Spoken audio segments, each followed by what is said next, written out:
Não se gabe aquele que se cinge, como aquele que se descinge, voltando já vitorioso da batalha. Estas foram palavras do rei Acabe para o rei Ben-Hadad da Síria. Já que o rei Ben-Hadad havia desafiado o rei Acabe para uma guerra e havia dito que venceria esta guerra, acabando com o povo de Israel e com o rei Acabe. Em outras palavras, o rei Acabe estava dizendo: não cante vitória antes do término da batalha. Sabemos que, tanto na guerra como em outras áreas da vida, como esportes, não é sábio cantar vitória antes, porque ela depende de muitos fatores. Mas há uma guerra na qual nós somos convidados a cantar vitória bem antes do final. Uma guerra na qual a vitória já está garantida. É a guerra do reino de Deus contra o reino de rebeldia, o reino deste mundo. É a guerra do bem contra o mal. É a guerra na qual Deus já prometeu a vitória e estabelecer plenamente a justiça nesse mundo. Várias vezes na Bíblia, nós somos convidados a celebrar, cantar, e exortados inclusive a convidar outras pessoas e povos para esta celebração. Uma das vezes em que esse convite aparece é no livro de Isaías, capítulo 42, nos versos 10 a 13, que faz parte de uma porção maior, que é o capítulo 42, 10 a 17, que nós leremos toda essa porção agora, mas abordaremos os 4 primeiros versos nesta mensagem da manhã e os outros 3 na mensagem da noite. E enquanto abordamos hoje pela manhã, nós queremos apresentar 4 aspectos deste louvor vitorioso que deve ser celebrado e cantado a Deus. Faremos isso respondendo 4 perguntas: o que cantar, quem deve cantar, como cantar e por que cantar. Leiamos o texto, Isaías 42, 10 a 17. Diz assim: cantai ao Senhor um cântico novo, e o seu louvor até as extremidades da terra. Vós, os que navegais pelo mar, e tudo quanto há nele, vós, terras do mar e seus moradores. Alcem a voz o deserto, as suas cidades e as aldeias habitadas por Quedar, e exultem os que habitam nas rochas e clamem do cimo dos montes. Deem honra ao Senhor e anunciem a sua glória nas terras do mar. O Senhor sairá como valente, despertará o seu zelo como homem de guerra, clamará, lançará forte grito de guerra e mostrará sua força contra os seus inimigos. Por muito tempo me calei, estive em silêncio e me contive, mas agora darei gritos como a parturiente, e ao mesmo tempo ofegarei e estarei esbaforido. Os montes e outeiros devastarei, e toda a sua erva farei secar. Tornarei os rios em terra firme e secarei os lagos. Guiarei os cegos por um caminho que não conhecem. Falo-eis andar por veredas desconhecidas. Tornarei as trevas em luz perante eles, e os caminhos escabrosos planos. Estas coisas lhes farei, e jamais os desampararei. Tornarão atrás e confundir-se-ão de vergonha os que confiam em imagens de escultura. E as imagens de fundição dizem: vós sois nossos deuses. Vamos orar. Senhor, te agradecemos por tua palavra. e confessamos nossa incapacidade de compreendê-la, de respeitá-la, de obedecê-la. Por isso suplicamos a tua graça operando isso em nossas vidas. Pedimos isso em nome de Jesus. Amém. Após falar do que Deus fará com o mundo, no capítulo 42, versos 1 a 9, de como Deus estabelecerá através do seu servo, o Senhor Jesus Cristo, o Messias, um estado pleno de direito e de justiça no mundo, e como Deus fará com que esta justiça seja universal, Isaías irrompe num cântico de louvor. Esta visão que ele teve de Deus estabelecendo o seu reino em todo o mundo, de Deus vencendo o mal e banindo o mal para sempre, foi tão excitante para ele, tão empolgante, que ele então interrompe o que ele vem fazendo e canta a Deus e louva a Deus e convida então todos os povos da terra para este louvor. E ele vai utilizar este hino como uma ponte que faz a ligação entre esta sessão do livro e a próxima sessão. Se você vem acompanhando as exposições no livro de Isaías, você já percebeu que inclusive esta é uma técnica literária que ele usa, de fazer as transições entre as sessões do seu livro com hinos. Isaías, além de profeta, de teólogo, era também um poeta, um compositor.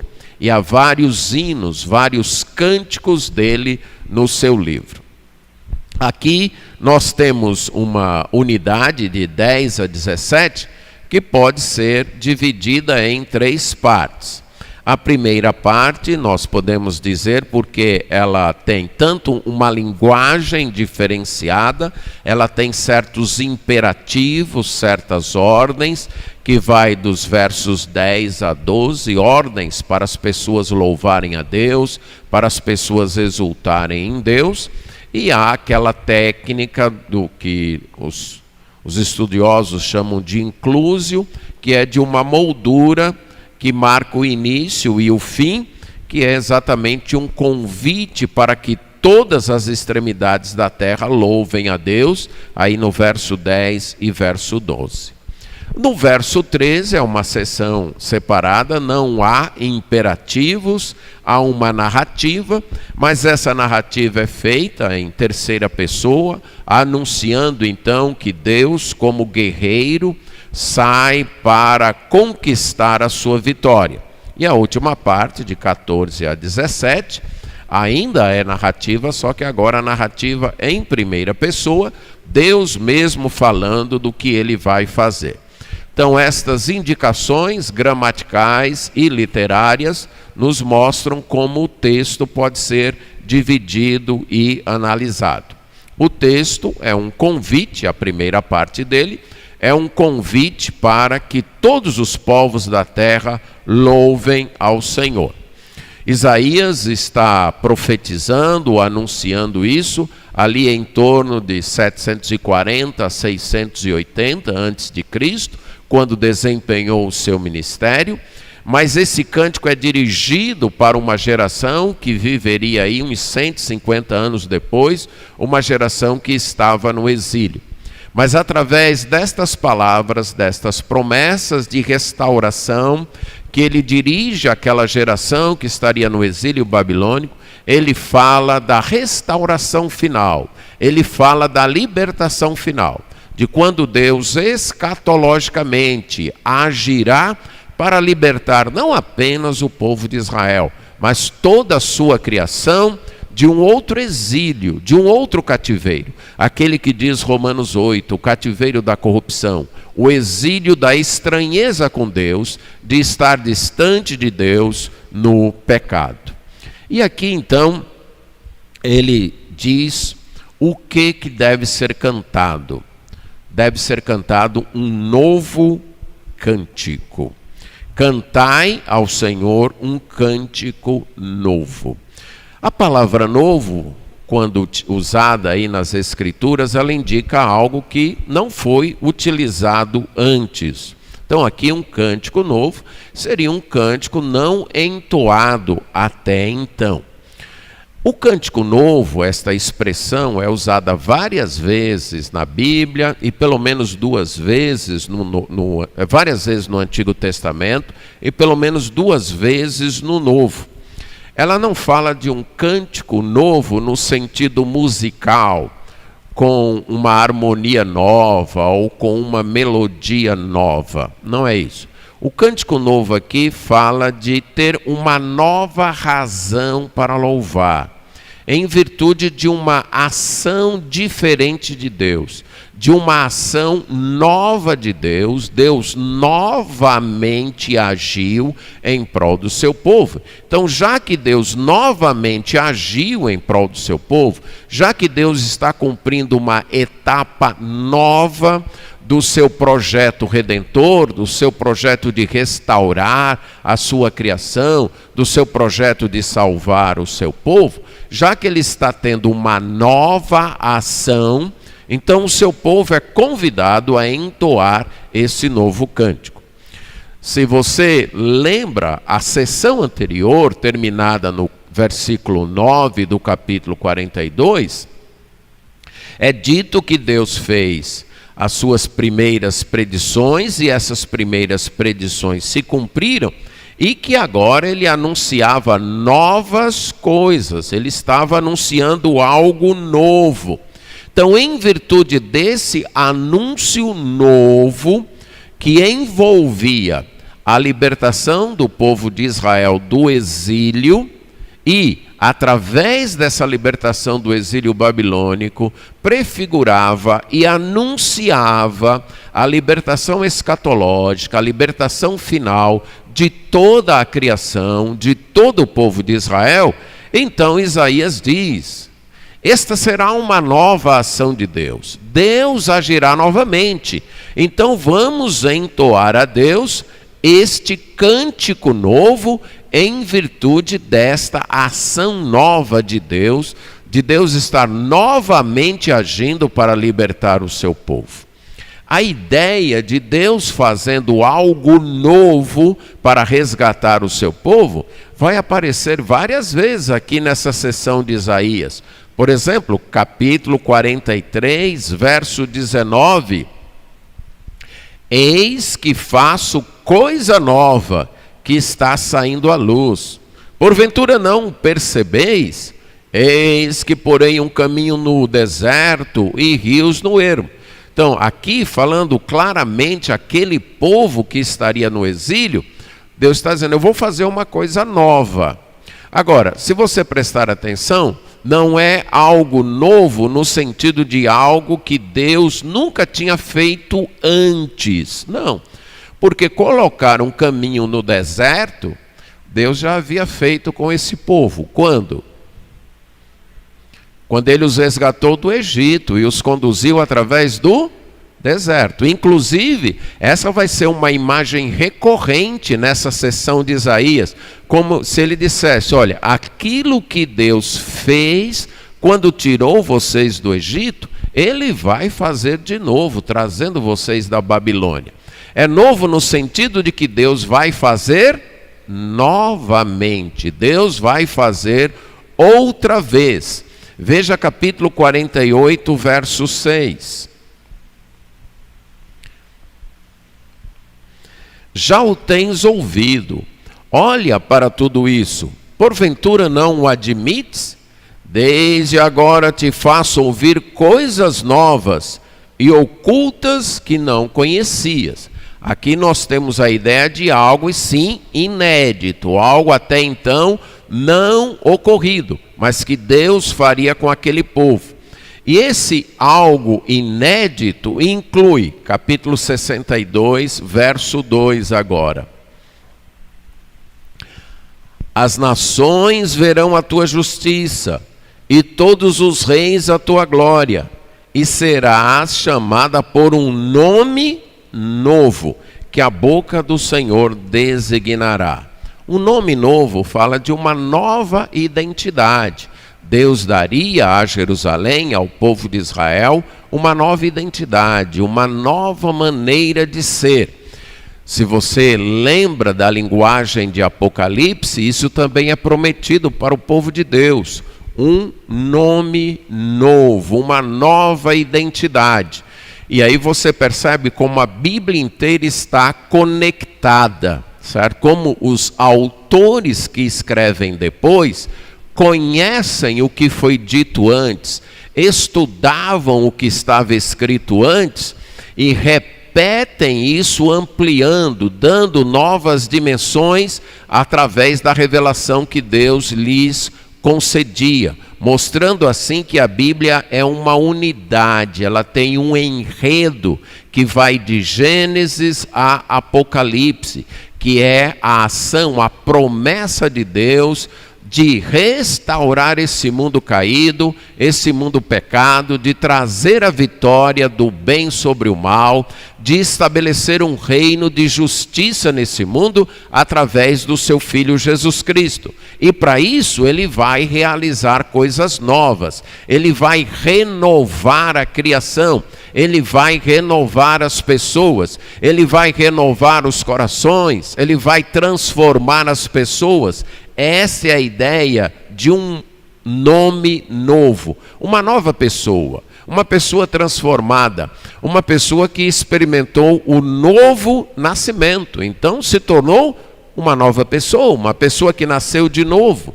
E também em Isaías, capítulo 65, versos 17 e 22, ele diz: eis que eu crio novos céus e nova terra, e já não haverá lembrança das coisas passadas, jamais haverá memórias delas. Novamente, isso será repetido lá em Apocalipse 21:4, quase que com as mesmas palavras. Deus criará novos céus e nova terra. Deus vai fazer uma nova criação. Deus vai renovar essa criação que ele fez perfeita, mas que com a entrada do pecado no mundo, o reino do mal se instalou aqui, e aí esse pecado deturpou, corrompeu esta criação, e Deus há de restaurá-la. Algo que é repetido no verso 22 desse mesmo capítulo 65, certo? Que Deus estará então fazendo com que sua nova criação seja estabelecida plenamente aqui. Os profetas que vieram depois de Isaías mantiveram esta mesma ideia de algo novo. Jeremias, no capítulo 31, verso 31, vai falar da nova aliança que Deus faria com o seu povo. Ezequiel, no capítulo 11, 19, 18, 31 e 36, 26, fala do espírito novo e do coração novo que Deus dará ao seu povo. Mas os salmistas já haviam dito isso, e usando exatamente a expressão que Isaías usou de um cântico novo. Veja o Salmo 33, verso 3. Desafiando o povo de Deus assim: entoai-lhe novo cântico, tangei com arte e com júbilo. Aqui um desafio para o povo de Deus cantar a Deus um cântico novo. E lembre-se, cântico novo é a ideia de celebrar as novas ações de Deus, de entoar a Deus o que Ele está fazendo novamente, e fazer isso com arte e com alegria. No capítulo 40, um salmo até mais conhecido, verso 4, aliás, verso 3, desculpe, capítulo 40, verso 3, quando ele descreve a salvação que Deus operou em sua vida, ele fala de como ele estava numa situação difícil, como num poço, já perdido, poço de perdição aqui fala de um poço que já não se via salvação, é como se ele estivesse num buraco onde não houvesse mais esperança nenhuma de livramento, ele estivesse num lugar de lama, onde ele se achava impossível se manter de pé, porque se ele tentasse se manter de pé, ele escorregaria. Então ele diz, Deus o tirou dali, Deus realizou esta salvação. E aí no verso 3 ele vai dizer, e colocou nos meus lábios um novo cântico. Então aquela ação salvadora de Deus, uma nova ação salvadora de Deus, fez com que ele entoasse novamente a Deus, ele cantasse a Deus um cântico novo. No capítulo 98, ou melhor, no Salmo 98, cantai ao Senhor um cântico novo, porque Ele tem feito maravilhas. A sua destra e o seu braço santo lhe alcançaram a vitória. Aqui nós temos fortes ligações com o texto que nós lemos de Isaías, né? Cantai ao Senhor um cântico novo, porque Ele tem operado maravilhas. E a segunda parte, a sua destra e o seu braço santo lhe alcançaram a vitória, expressam as mesmas ideias do versículo 13 de Isaías, do Senhor como guerreiro que entrou na batalha e conquistou a vitória para o seu povo. O Salmo 144, verso 9.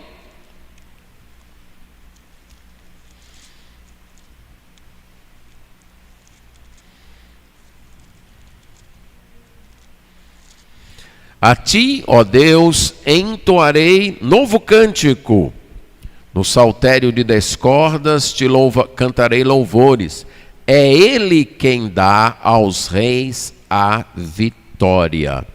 Novamente, a razão de entoar um cântico é a vitória. É o agir de Deus concedendo vitória ao seu povo. E o Salmo 149, verso 1.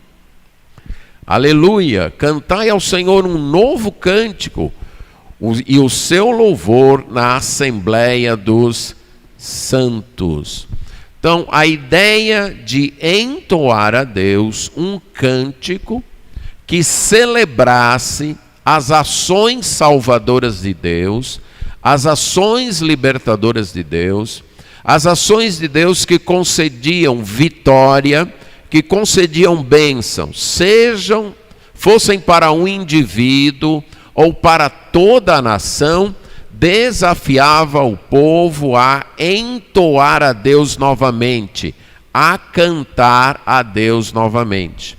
E no livro de Apocalipse, no capítulo 5, verso 9, nos é dito quando escatologicamente esse novo cântico será entoado. Quando menciona aí dos seres viventes e dos 24 anciãos lá no céu se prostrando diante de Deus, no momento em que apresentam as orações do povo de Deus a Deus, e diz que eles entoavam um novo cântico. E esse novo cântico falava sobre o quê? Falava sobre a obra do Senhor Jesus Cristo. De como Jesus Cristo, o Cordeiro, era digno de abrir os selos, porque Ele deu a sua vida, Ele morreu. E com a sua morte, o seu sangue, a sua vida entregue para morrer, Ele comprou para Deus pessoas que procedem de toda tribo, língua, povo e nação, e fez destas pessoas um reino, sacerdotes que reinarão sobre a terra. Então, Apocalipse mostra que os seres celestiais estão louvando a Deus com este novo cântico, e o novo cântico que fala da ação de Deus através da pessoa do Senhor Jesus Cristo, que é algo que Isaías está dizendo, apresentando um novo aspecto, a vitória do Messias, a vitória do Senhor Jesus Cristo, estabelecendo o seu reino na terra. No capítulo 14 também de Apocalipse,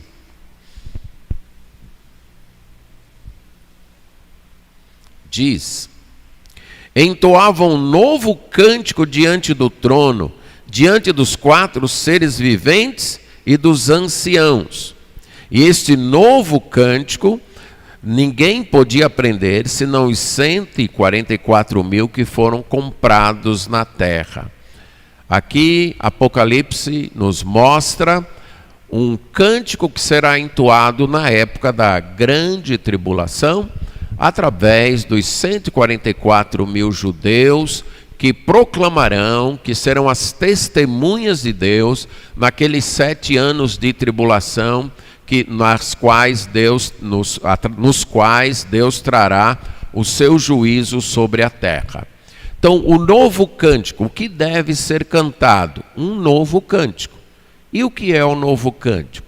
As ações salvadoras de Deus. As promessas de Deus de que Ele vai vencer, de que Ele vai estabelecer o seu reino neste mundo. No caso da época de Isaías, de que Ele enviaria o seu servo, o seu Messias, o seu ungido, para estabelecer o seu reino aqui, para que o seu reino fosse estabelecido com justiça nesse mundo, que Deus iria agir para salvar o seu povo. Este era o novo cântico, este era o conteúdo deste novo cântico. Isso será confirmado aí no versículo 12 de Isaías 42, deem glória ao Senhor e anunciem o seu louvor nas terras do mar. Glória e louvor. O que vem a ser glória? A palavra glória é usada na Bíblia em 3 maneiras. Primeiro, para falar de quem Deus é. Deus é sua própria glória. Não existe nada acima de Deus, além de Deus, que possa ser a sua glória. Nós podemos nos gloriar em várias coisas que não estão em nós. Por exemplo, os pais podem se gloriar de seus filhos, podem se orgulhar nesse sentido de seus filhos. Os seus filhos são a sua glória, eles se sentem realizados através de seus filhos. Alguém pode se gloriar do seu emprego, de suas conquistas, de seu saber e várias coisas assim, mas são várias coisas externas a nós. No caso de Deus, não há nada externo a Ele que tenha maior valor do que Ele. Então Deus não tem nada além de si mesmo para se gloriar. Ele é o supremo valor, Ele é a suprema glória. Se Deus se gloriasse em algo fora dele mesmo, nós teríamos que concluir 2 coisas. Que isso que Ele se gloria fora de si mesmo era Deus, e nesse caso Ele não seria Deus. Teria um valor maior do que Ele, e esse valor maior do que Ele é que seria Deus. Ou, em segundo caso, ele estaria sendo idólatra. Ele estaria concedendo glória, concedendo maior honra e maior glória àquilo que de fato não tem maior honra e maior glória. Então Deus é sua própria glória. Tanto é que muitas vezes a palavra glória é colocada em paralelismo com a palavra nome de Deus, a expressão nome de Deus, ou até com o próprio Deus. Por quê? Deus é sua própria glória. Nossa glória suprema está em Deus. Lembra do que o apóstolo Paulo diz: longe de mim gloriar-me a não ser na cruz do nosso Senhor Jesus Cristo, naquilo que Deus fez por nós em Cristo. Nossa glória não está em nossas realizações, estas são passageiras, estas se findam, né? Tudo que nós realizamos aqui um dia passa, um dia acaba. Tudo que nós realizamos aqui tem seus aspectos positivos, mas tem também seus aspectos negativos. Tudo que nós realizamos aqui está marcado, está manchado pelo pecado nosso, dos outros ou da criação. Tudo que nós temos aqui, todos os valores que nós temos aqui, tanto nos causam alegria como nos causam também tristeza. tanto nos apresentam motivos de segurança como motivos de preocupação. Nós não temos nada assim permanente no qual nós podemos nos agarrar e dizer: isso aqui só me dá alegria, isso aqui só me dá segurança. Vou trazer de volta a ilustração dos filhos, né? Um verdadeiro tesouro que Deus nos deu. Mas os filhos só nos concedem alegria? Só alegria? Por melhores que eles sejam, eles também nos dão algumas tristezas, preocupações, ansiedades, noites sem dormir. Isso é da vida, certo? Nós também causamos isso aos nossos pais. Sempre lembre disso. Quando seus filhos lhe causarem alguma tristeza, alguma ansiedade, lembre, você também fez isso com seus pais. Talvez até um pouco mais ou um pouco menos, dependendo, mas fez isso também. Então, essa é a vida. Não há nenhum amor que seja absolutamente perfeito nesse mundo. Somente o de Deus. Por isso que Paulo diz, só há um motivo para a glória. Não é o que nós fazemos, mas o que Deus fez por nós. Gente, essa é a essência do cristianismo. O mundo não pensa assim. E é incrível como a Igreja de Cristo tem lutado contra isso desde que ela nasceu. Essa é a grande batalha que a igreja enfrenta nesses 2000 anos.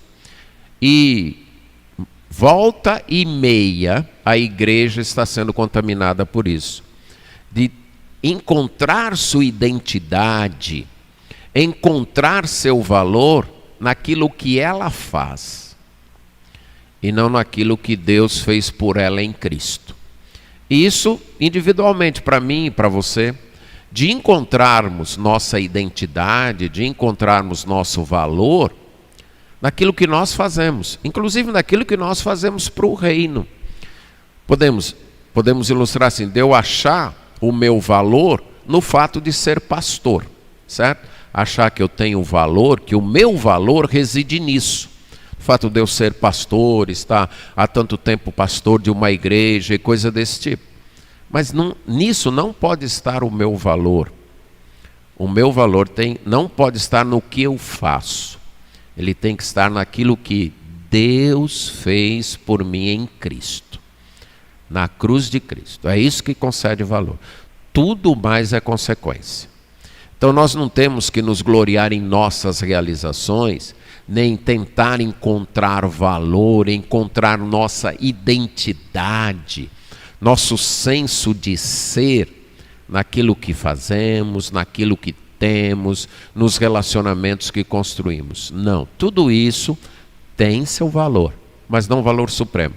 Tudo isso é passageiro, né? Eu não serei pastor eternamente. Não fui pastor durante toda a minha vida e não serei pastor eternamente, certo? Posso ser pastor até morrer, mas na eternidade eu não serei pastor. Porque um dia eu vou deixar de ser. Sua família, como família, ela não vai existir eternamente, né? O casamento a gente diz, é para ser para sempre. Para sempre como? Para sempre até que a morte chegue, certo? Nenhum casamento é eterno. Ou melhor, só tem um casamento eterno. É o casamento de Cristo com sua igreja. Todos os outros casamentos vão acabar. E se forem dentro da vontade de Deus, vão acabar com a morte de um dos cônjuges, mas vão acabar. Então, o único fator eterno de glória que a gente tem na vida é aquilo que Deus fez por nós em Cristo, que nos deu salvação eterna.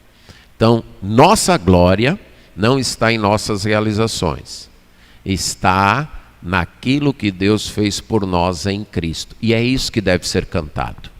Esse é o nosso cântico novo. Então, cantar a glória de Deus é cantar o próprio Deus, mas em segundo lugar é cantar as manifestações de Deus, através da qual Deus manifesta a sua glória. Tudo que Deus faz expressa quem Ele é. Tudo que Deus faz expressa seu poder, sua inteligência, sua sabedoria. Então expressa sua glória. E o terceiro uso da palavra glória é a nossa reação. É quando nós, admirados, louvamos a Deus por isso. Então, quando diz que o conteúdo desse cântico que deve ser cantado é a glória e o louvor de Deus, está dizendo é aquilo que Deus é e que Ele fez por nós. Esse deve ser o conteúdo do nosso cântico, esse deve ser o conteúdo do nosso louvor. Aquilo que Deus é e o que Ele fez por nós. Inclusive o Salmo 96 expressa também essa mesma ideia, certo? Inclusive nós cantamos esse salmo aqui na nossa escola dominical hoje. Cantai ao Senhor um cântico novo, cantai ao Senhor todas as terras, cantai ao Senhor, bendizei o seu nome, proclamai a sua salvação dia após dia, anunciai entre as nações a sua glória e entre todos os povos as suas maravilhas. O que é a glória? As maravilhas, as ações salvadoras de Deus. Então, o que deve ser cantado? O que deve ser cantado é esse cântico novo que proclama a glória e o louvor de Deus, que proclama quem Deus é e o que Ele fez. É isso que a gente deve cantar e é isso que a gente deve convidar as nações, convidar os povos a cantarem também. Quem Deus é e o que Ele tem feito por nós. Especialmente o que Ele tem feito através da pessoa do seu Filho, do seu servo, do seu Messias, do seu enviado, o Senhor Jesus Cristo, que deixou os céus, veio a este mundo, morreu na cruz, pagando pelos nossos pecados, ressuscitou e está à destra de Deus, intercedendo por nós, enviou o Espírito Santo que nos forma como o povo dele, que nos forma como igreja, que nos guia e está então presente entre nós. Esse deve ser o motivo do nosso cântico, esse deve ser o motivo do nosso louvor. Agora, quem deve cantar? Nós já vimos o que devemos cantar. Quem deve cantar? Toda a terra. Esta é a ênfase aqui. A ênfase dessa composição de Isaías é exatamente essa. Cantem ao Senhor um cântico novo e o seu louvor até as extremidades da terra. Até os cantos mais longínquos da terra. Até os limites da terra. E aí ele começa, através de uma linguagem inclusiva, a mostrar que esse cântico deve ser universal. Vós, terras do mar, ou os que descem no mar, os que navegam pelo mar. Aqui lembra, Isaías está escrevendo da perspectiva de alguém que mora em Jerusalém. De alguém que mora em Jerusalém e olhando para o ocidente só vê o mar Mediterrâneo. E a ideia de que quem sai ali da região litorânea da Judéia ou da Palestina, através do porto de Jope, por exemplo, ele estaria descendo, ele estaria navegando e seria descendo. Então ele está descendo através do mar e tudo que ficava além daqueles limites do mar eram as ilhas, ou os continentes, ou as extremidades da terra. Eles não tinham muito conhecimento disso. Lembra que o fim do mundo depende muito da perspectiva de onde você está. O fim do mundo não é nunca onde você está.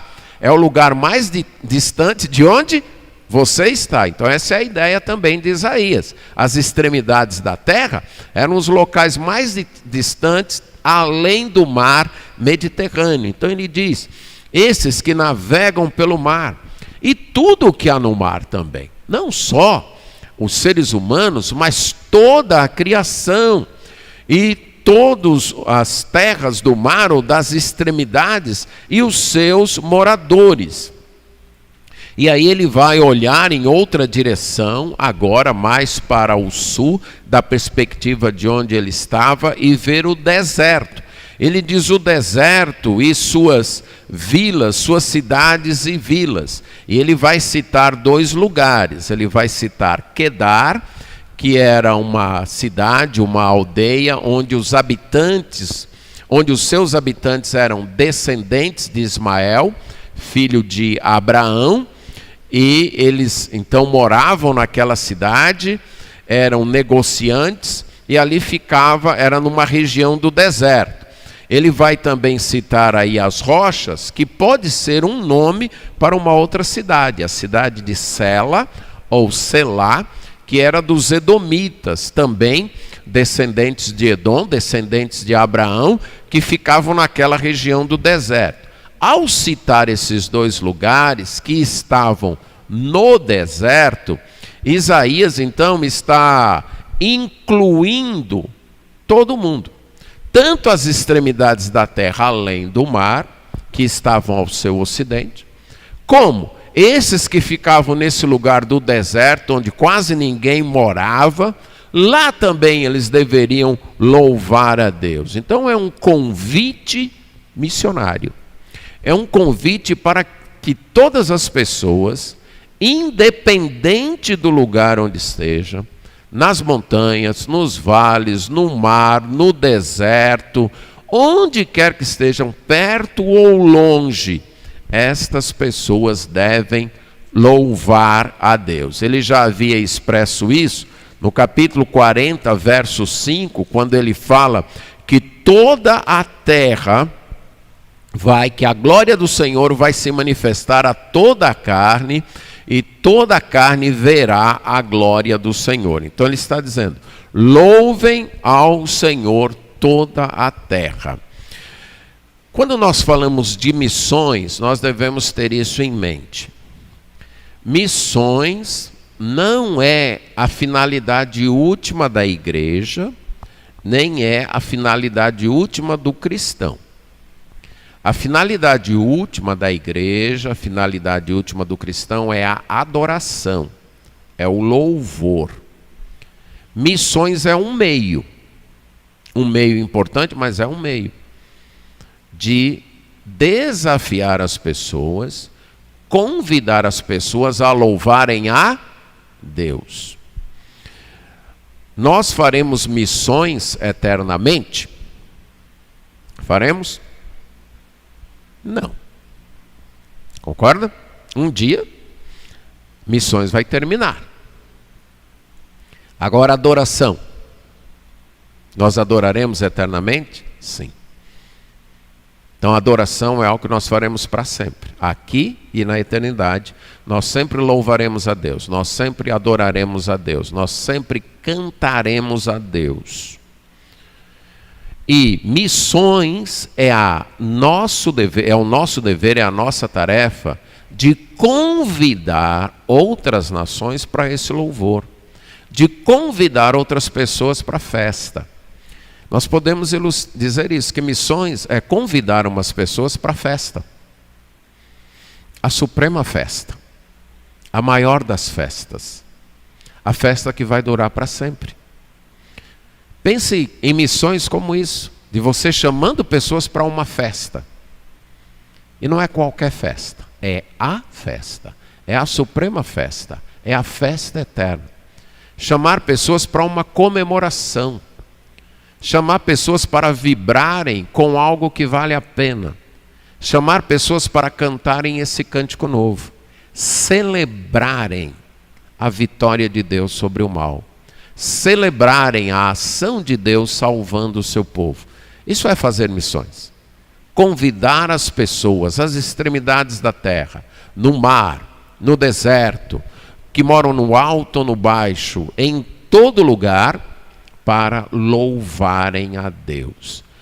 Apocalipse vai falar, e nós lemos alguns textos, de um grande coral formado por pessoas de todas as línguas, todas as tribos, todas as nações, louvando a Deus. Imagine isso aí, né? Alguns aqui já tiveram a oportunidade de participar de alguns corais grandes, né? Em nossa região, teve uma vez que foi entoado através de um coral o Aleluia de Handel, e como foi emocionante participar de um coral com mais de 100 pessoas cantando aquele hino. Agora imagine participar de um coral com gente do mundo inteiro, de todas as tribos, de todas as línguas, de todo tipo de gente louvando a Deus. Deve ser algo de arrepiar realmente. Deve ser algo de fazer o coração palpitar mais rápido. Esse é o alvo de missões. E é isso que Isaías está desafiando. E está nos exortando a fazer. De como igreja, nós fazemos isso hoje, de forma limitada, de forma imperfeita. Mas um dia, pessoas de todas as nações, de todos os povos, estarão vibrando, cantando a Deus. Quando você, por exemplo, está assistindo um jogo, ou se você já foi num estádio e vê um time vitorioso e vê aquela torcida que o time venceu, vibrando e cantando, e se você é torcedor do time, você não se emociona, não se empolga, não é verdade? Se você é um torcedor mesmo, você vibra também. Agora imagine isso aí por um motivo que de fato vale a pena, por um motivo bem maior do que só o seu time ganhar uma partida ou um título. É a vitória final de Deus. Pronto, é disso que Isaías está falando. Daquele dia, quando pessoas de todo o mundo estarão louvando a Deus. E ele está convidando a começar esse cântico hoje. Esse jogo ainda não terminou. Esse jogo ainda não está no seu final, mas a vitória já está garantida. Esse é o único jogo do qual se pode cantar a vitória antes do final, porque Deus já garantiu a vitória, Deus já prometeu a vitória. Então ele está dizendo, cantem todas as nações da terra. Em terceiro lugar, como deve ser cantado? Com alegria. Exultem os que habitam nas rochas e clamem. As palavras exultar e clamar fala de fazer algo com vibração, algo com alegria. De fato, colocar toda a energia, toda a alma nisso. Há diversas maneiras de nós cantarmos, e a música tem diversas funções, e a gente deve entender isso. Por exemplo, os que aqui são mães e pais e têm bebês, quando vão colocar os bebês para dormir, que tipo de música que cantam? Uma canção de ninar, né? Uma canção de ninar, é o que vão cantar para o bebê dormir. Mas esse bebê um dia vai crescer, supõe aí, vai se tornar um jovem, uma jovem, e entra nas Forças Armadas e vai marchar. Aí na hora da marcha, vão cantar uma canção de ninar para ele marchar? Vão cantar o quê? Uma marcha, uma música, certo? A música tem funções diferentes. Você não pode cantar uma marcha para botar o seu bebê para dormir. Ele não vai dormir com uma marcha, certo? Ele não vai fazer isso. Você canta uma canção de ninar. Mas se você quer colocá-lo para marchar, pronto, aí é outra coisa. Se você quer dar a ele uma certa energia, então a música ela tem várias funções. E dependendo da função, ela vai ter um ritmo, vai ter uma estrutura melódica e coisas desse tipo. Nesse caso de cantar a vitória de Deus, de louvar a Deus, deve ser algo vibrante, algo que faça o coração vibrar, algo que empolgue, algo que leve as pessoas de fato a cantarem, a expressarem a sua alegria, a expressarem esta vitória de Deus, esta esperança da vitória de Deus sobre o mal. Então deve ser um cântico novo, que celebre as ações de Deus. Toda a terra deve estar envolvida nesse cântico. Pessoas de toda a terra, de todos os lugares, e devem cantar com alegria. E por último, por que deve ser cantado? Porque Deus vai triunfar, Deus vai vencer. Verso 13. O Senhor, como valente, vai despertar, vai sair, como homem de guerra, ele vai agir. Uma das figuras que a Bíblia usa para Deus é de um guerreiro. Ela usa várias figuras para Deus, de um pai, de um pastor, mas ela usa também a figura de um guerreiro, de um homem de guerra. A ideia aqui é que ele é o ser que luta em prol do seu povo, que luta as batalhas do seu povo e que vence essas batalhas em prol do seu povo. Veja Êxodo, Êxodo 15, 3.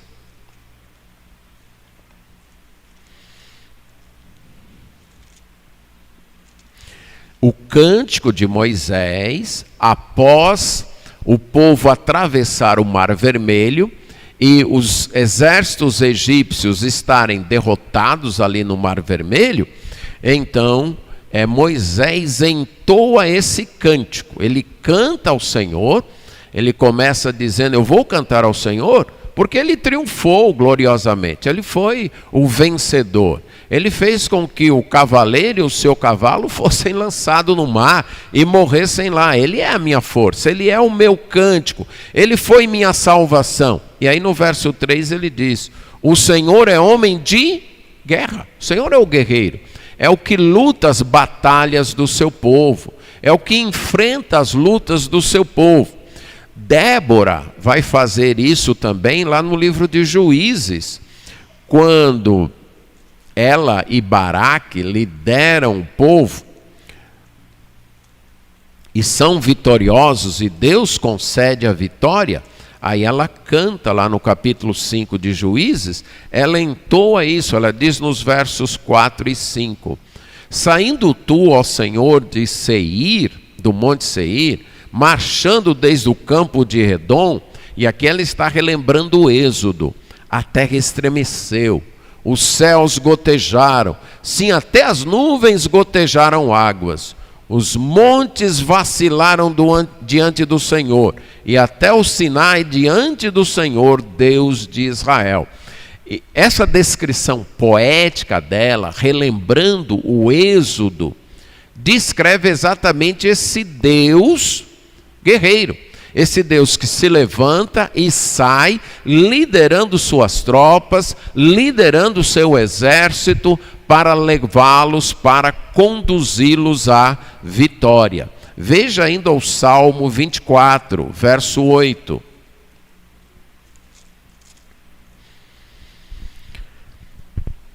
Quem é o Rei da Glória? O Senhor forte e poderoso, o Senhor poderoso nas batalhas. Deus é esse guerreiro. O povo de Deus deve simplesmente seguir o seu líder e confiar nele. É isso que o povo de Deus deve fazer. Ele luta as nossas guerras. Ele é quem adestra, quem capacita as nossas mãos para a batalha. É Ele quem age como rei vitorioso. Ele é o nosso guerreiro, Ele é o nosso líder. Muitas vezes nós enfrentamos as lutas da vida achando que elas dependem exclusivamente de nós, achando que elas dependem exclusivamente do nosso braço, da nossa capacidade, da nossa força. Não. Quem é de Deus não precisa dessa confiança em si mesmo. Deve confiar em Deus. Deve reconhecer que Deus é quem habilita o seu povo para a vitória. É Deus quem dá a vitória. Então é por isso que nós podemos cantar. Nós podemos já cantar a nossa vitória, porque sabemos que ela não depende de nós. Ela é realizada por Deus. Ele é esse guerreiro vitorioso. E aí diz que ele vai despertar no seu zelo, voltando aí ao texto de Isaías 42:13, ele vai despertar no seu zelo, a sua ação zelosa. Ele vai agir e vai proclamar o seu grito de guerra. E aqui a ilustração é de o líder, o general, liderando sua tropa, e ele lança um grito de guerra para sua tropa avançar e guerrear. Lembram de alguns gritos de guerra que aparecem na Bíblia? Lembra de Gideão lidando contra os midianitas? Estavam lá. Essa é uma batalha que ilustra muito bem isso aqui. Tinha mais de 30 mil soldados para lutar contra os midianitas. Aí Deus disse: olha, Gideão, é gente demais. É gente demais. Agora lembra que os midianitas eram uma multidão que enchia todo o vale. Era como gafanhotos enchendo o vale. E os israelitas 30 mil. Aí Deus disse: é gente demais. Diz aí para quem tiver com medo ir embora. E aí quem tiver aqui com medo vai embora. E lá 20 mil, 2/3, já pensou? 2/3 vai embora. Por que quem tiver com medo deveria ir embora? Porque o medo contamina. E Deus já tinha dito isso na lei, certo? O medo contagia. Se tem alguém com medo numa equipe e essa pessoa manifesta o seu medo, o que acontece? Os outros também começam a ficar com medo. Então quem está com medo vai embora. Aí depois ficaram 10.000. Aí Deus diz: Gideão, ainda é gente demais aí. E aí fizeram o teste lá da água e só ficaram 300. E aí Gideão falou: a gente vai fazer o seguinte, vocês vão ter uma lamparina, vão colocar essa lamparina dentro de um vaso, vão ter uma espada, e na hora do grito vocês quebram a lamparina, vai então brilhar essa luz, e vocês vão gritar o quê? Espada do Senhor e por Gideão. Então esse foi o grito de guerra, certo? Então essa é a ideia que Isaías está transmitindo aqui, que Deus como guerreiro vai se levantar, vai organizar suas tropas e no momento certo dará o grito de guerra para sua tropa avançar e vencer. E ele vai mostrar sua força contra os inimigos. Essa é a razão do nosso louvor. Sempre que você se sentir triste, eu não tenho nenhuma razão para louvar a Deus hoje. As coisas não estão dando certo para mim. Se você é do povo de Deus, você tem uma razão contínua para louvar. É a certeza da vitória final. É a certeza de que o povo de Deus, por causa de Deus, vai vencer. Deus vai dar vitória ao seu povo. Então, quando nós louvamos, como eu disse, o louvor tem várias razões. Ele deve expressar nossa alegria. Sim, quando nós estamos alegres, a própria Bíblia diz, nós devemos cantar louvores. Expressar nossa alegria com louvor. Mas o louvor não só expressa alegria, o louvor também desperta a alegria. Tem um ditado em nossa língua, né? Quem canta, seus males espanta. Exato. Quem canta, espanta a tristeza. Você está triste? Comece a cantar. Agora, cantar com a motivação, com a base certa. Cantar o fato de que Deus vai vencer. De que Deus vai implantar o seu reino nesse mundo. Que a história não vai terminar com a derrota de Deus, com a derrota do bem. Não, a história vai terminar com a vitória de Deus, com a vitória do bem. Isto já está garantido, isto já é certo. Então cante isso. E mesmo você estando triste, quando você lembra disso e desperta isso através da música, do cantar, você espanta a tristeza. O cantar também espanta a tentação. Algumas vezes você tem algum problema, algum vício e não consegue vencer este vício. E há uma estratégia muito errada de tentar vencer os vícios e os pecados da vida. É dizendo para a gente mesmo que a gente não vai fazer isso, né? Eu me lembro de ajudando alguém que tinha problema com cigarro. E ele disse que levantava de manhã e dizia: hoje eu não vou fumar. E ficava repetindo isso durante alguns momentos. Hoje eu não vou fumar, hoje eu não vou fumar. Mas o que acontecia? Toda vez que ele falava fumar, o que vinha à mente dele? O cigarro, o prazer que o cigarro dava. E ao invés de ser uma luta, quebrava as defesas, porque despertava nele o desejo. Eu não vou fumar, mas fumar trazia toda aquela sensação, que no caso dele era agradável, do cigarro.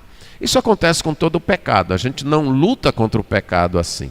A gente luta contra o pecado levando a mente para outra coisa. Então eu falei, vamos fazer o seguinte, ao invés de você acordar dizendo eu não vou fumar, acorde pensando em outra coisa. Leve sua mente para outra coisa. E aí eu lembrei de um certo curso que eu fiz na adolescência, em que o autor do curso, Conflitos da Vida, dizia exatamente isso. Está com problema com as tentações? Cante. Por quê? Porque se existe algo que tira o foco de sua mente daquele momento é a música, porque a música não mexe apenas com os pensamentos, ela mexe também com as emoções, certo? Então cante, comece a cantar. Tem alguns hinos que falam ao seu coração e comece a cantar. Então a ansiedade começou a bater em você, o medo começou a tocar você, comece a cantar. Tenha hinos, os seus hinos preferidos, os hinos que tocam no seu coração. E naquela hora, né, comece a cantar. Se não dá para cantar alto, né, murmura, canta na mente. E você vai ver como muda o foco. O cantar a vitória vai restaurar a alegria, vai restaurar a força no seu coração, vai desviar sua mente da tentação. Mas lembra também que o louvor expressa os nossos valores. Nós cantamos com mais vibração por aquilo que nós mais amamos, por aquilo que nós mais valorizamos. Se não somos capazes de vibrar com a vitória de Deus, com o sacrifício de Cristo, com o avanço do Evangelho, isso só significa uma coisa: nós não valorizamos isso o suficiente. Porque se isso de fato é um valor da nossa vida, nós vamos vibrar e cantar com isso.